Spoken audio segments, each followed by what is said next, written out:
memberhentikan Ratu Atut Hosiah yang telah dipidana dalam kasus korupsi. Rano Karno dilantik Presiden Joko Widodo di Istana Negara pada Rabu kemarin. Rano dilantik karena Ratu Atut Hosiah diberhentikan sebagai Gubernur Banten setelah terpidana kasus korupsi itu mendapatkan keputusan hukum tetap. Rano Karno dilantik sebagai Gubernur Banten untuk periode 2015 hingga 2017. Pelantikan Rano Karno sebagai Gubernur Banten dihadiri para Menteri Kabinet Jokowi JK. Pelantikan Rano dilakukan sebelum Presiden Joko Widodo melantik sejumlah menteri baru. Segala undang-undang dan menjalankan segala undang-undang dan peraturannya dengan seluruh-seluruhnya serta berbakti kepada masyarakat, nusa dan bangsa Sapi yang membuat harga daging sapi menembus angka Rp130.000 per kilogram membuat KPPU turun tangan. Ketua Komisi Pemantau Persaingan Usaha atau KPPU, Sarkawi Rauf dan sejumlah komisioner KPPU Rabu siang mendatangi Barreskrim Mabes Polri. Kedatangan mereka untuk berkoordinasi dengan pihak kepolisian dan perwakilan Kementerian Pertanian untuk membahas mafia daging sapi. KPPU menilai mafia daging sapi adalah pihak yang bertanggung jawab dengan kondisi saat ini, sehingga membuat harga daging sapi menembus Rp130.000 per kilogram. Sebelumnya pada Selasa malam, Ketua KPPU melakukan sidak ke tempat pemotongan hewan Semangan, Jakarta Barat untuk mengecek kondisi real di lapangan yang membuat terjadinya kenaikan harga daging sapi.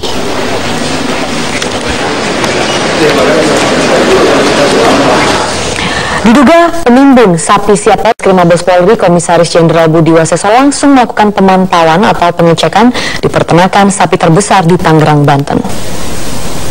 Kabar Reskrim Mabes Polri, Komisaris Jenderal Budi Waseso mendatangi 2 peternakan sapi di 2 tempat berbeda milik perusahaan PT Tun yang diduga melakukan penimbunan sapi siap potong selama 4 hari. Saat mendatangi salah satu peternakan sapi di Jalan Tanjung Burung, Teluk Naga, Kabupaten Tangerang, Banten pada Rabu malam ini, Komisaris Jenderal Budi Waseso menemukan sebanyak 4.000 ekor sapi yang belum dipasarkan. Menurut Kabar Reskrim Mabes Polri, Komisaris Jenderal Polisi Budi Waseso, di wilayah Tangerang, Banten ini ditemukan sekitar 22.000 ekor sapi dari 2 tempat yang berbeda, diantaranya sebanyak 4.000 ekor sapi yang siap potong dan diedarkan di pasaran.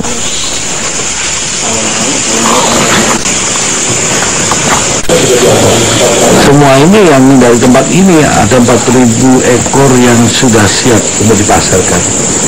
Jadi kenapa belum siap untuk dipasarkan, Pak? Sebenarnya menurut keterangan sementara dari importir, karena pembelinya tidak ada, ya, atau asosiasi pedagang daging sapi ini tidak mau membeli, ya. Nah, nanti kita sedang cek ini, kenapa dia tidak membeli. Beralih ke kasus suap Hakim PT ini, lebih dari 11 jam Komisi Pemberantasan Korupsi memeriksa sejumlah dokumen yang diduga berkaitan dengan kasus suap kepada Hakim PT UN Medan tersebut yang melibatkan Gatot Pujo Nugroho di kantor Gubernur Sumatera Utara. Rabu malam sekitar pukul 22:23, sejumlah penyidik KPK akhirnya keluar dari ruang Biro Keuangan Provinsi Sumatera Utara. Puluhan penyidik KPK terlihat membawa sejumlah dokumen yang diduga berkaitan dengan kasus dugaan suap kepada Hakim PT UN Medan yang melibatkan Gubernur Sumatera Utara, Gatot Pujo Nugroho bersama istrinya Evi Susanti. Selain di kantor Gubernur, tim penyidik KPK juga menggeledah rumah dinas Gubernur Sumatera Utara di Jalan Sudirman, nomor 41 Medan. Penggeledahan dijaga ketat oleh petugas kepolisian dan Satpol PP. Sejumlah dokumen dari rumah dinas Gatot Pujo Nugroho turut disita.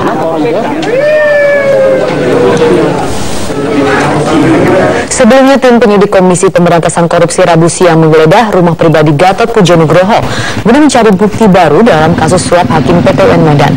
Penggeledahan rumah pribadi Gatot Pujo Nugroho yang berada di Komplek Citra Sroja, Kecamatan Medan Sunggal ini dilakukan oleh 7 orang tim penyidik KPK dan berlangsung selama 4 jam.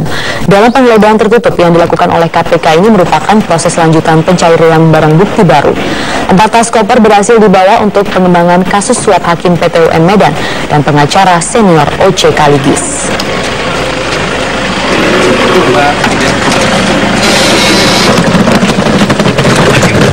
Komisi Pemberantasan Korupsi 5 poin yang ditekankan dalam sumpah jabatan menteri di Kabinet Kerja yang dipimpin langsung oleh Presiden Joko Widodo di Istana Negara kemarin. Soal korupsi dan juga tanggung jawab penuh terhadap masyarakat dan bangsa menjadi poin yang disorot.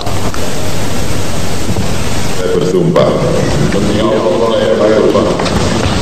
bagi saudara-saudara yang beragama Kristen, Protestan, dan Katolik. Demi Tuhan, dalam sumpah jabatan, para menteri kembali ditekankan terhadap integritasnya menghadapi segala macam praktek korupsi. Menteri diminta tidak menerima ataupun memberikan sesuatu atau janji terkait jabatan yang diembannya selama mengemban tugas menjadi menteri. Usai pembacaan sumpah jabatan menteri, Presiden Joko Widodo beserta Ibu Iriana diikuti Wakil Presiden Yusuf Kala dan Ibu Mufidah menyelami satu persatu menteri yang baru dilantik. Di urutan ketiga, ada Ketua Umum PDI Perjuangan Megawati Soekarno Putri yang menyalami para menteri baru sebelum giliran Ketua DPR Setia Novanto.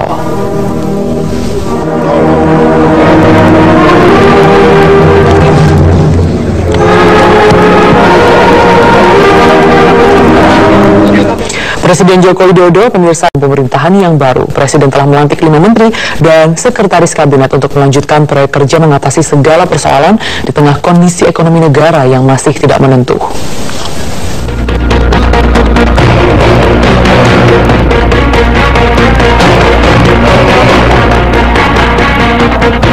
Pengalaman yang panjang, tapi yang paling penting bisa mengkoordinasikan semua kementerian dan lembaga yang ada di bawahnya, sehingga sekali lagi semuanya fokus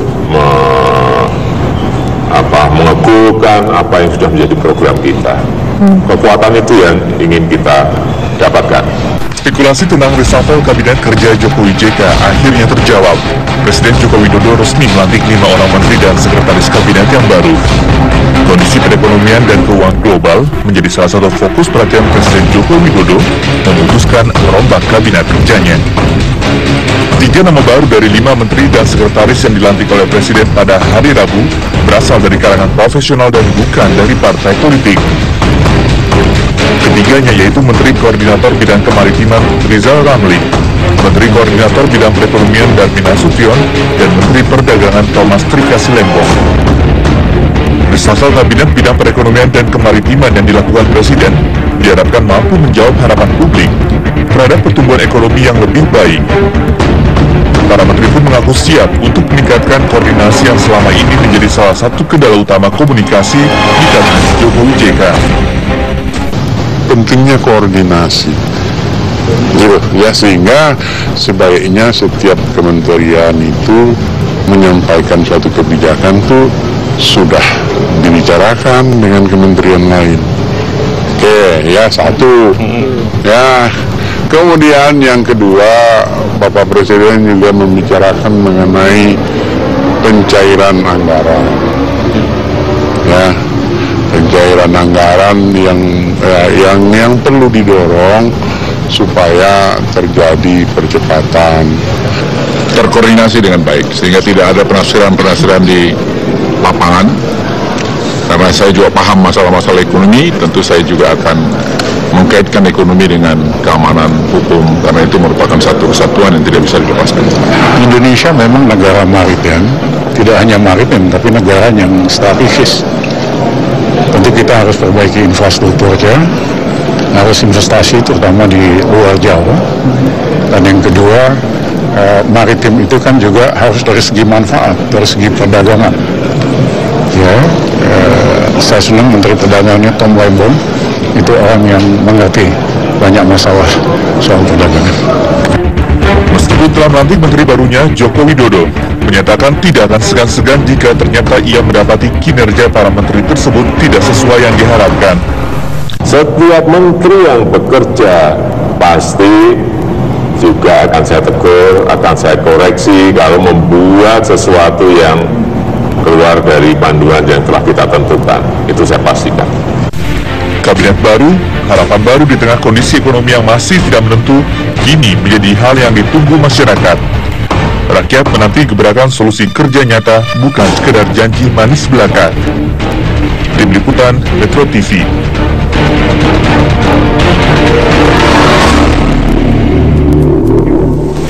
Ditunggu publik, Presiden Joko Widodo Rabu siang akhirnya merombak kabinetnya. Presiden langsung melantik 5 orang menteri dan sekretaris kabinet yang baru. Bahwa saya untuk diangkat pada jabatan ini, langsung ataupun tidak langsung, dengan nama atau dalih apapun, tidak memberikan atau menjanjikan, ataupun akan memberikan sesuatu kepada siapapun juga, bahwa saya untuk melakukan Kabinet Kerja Jokowi JK untuk pertama kalinya mengalami perombakan. Rabu siang, Presiden Joko Widodo melantik 5 orang menteri dan 1 orang pejabat setingkat menteri, yaitu sekretaris kabinet. Presiden merombak 3 pos menteri koordinator kabinet kerja, yaitu koordinator politik hukum dan keamanan yang kini diisi oleh Luhut Panjaitan, menggantikan Tejo Edi Purjiatno. Luhut akan merangkap jabatan sebagai Kepala Staf Kepresidenan yang sebelumnya ditempatinya. Kemudian Menteri Koordinator Kemaritiman kini diisi oleh Rizal Ramli, menggantikan posisi Indroyono Susilo. Selain itu, Presiden juga melantik mantan Gubernur Bank Indonesia Darmin Nasution sebagai Menteri Koordinator Perekonomian, menggantikan Sofyan Jalil. Sofyan kemudian kini menempati pos Menteri Perencanaan Pembangunan Nasional atau Kepala Bappenas, menggantikan Adrinov Caniago. Sementara posisi Menteri Perdagangan kini ditempati Thomas Lembong, menggantikan Rahmat Gobel. Selain itu, Presiden juga melantik politikus PDI Perjuangan Pramono Anung sebagai Sekretaris Kabinet, menggantikan Andi Wijayanto. Pengamat politik Niko Haryanto menilai momentum perombakan kabinet saat ini sudah tepat, terutama terkait dengan penggantian di posisi Menteri Koordinator. Karena menurutnya, Kabinet Kerja Jokowi JK masih memiliki kelemahan di sektor koordinasi. Saya kira sebagian besar memang urusan koordinasi ini masih menjadi permasalahan utama di dalam kabinet sekarang ini. Karena wajar kalau nantinya ada beberapa menteri koordinator itu yang akan diganti gitu. Niko juga menilai masuknya 2 figur senior baru sebagai menteri koordinator dinilai sebagai langkah tepat untuk membantu komunikasi lintas sektor di antara menteri-menteri terkait yang kini masih terhambat. Tim Liputan Metro TV.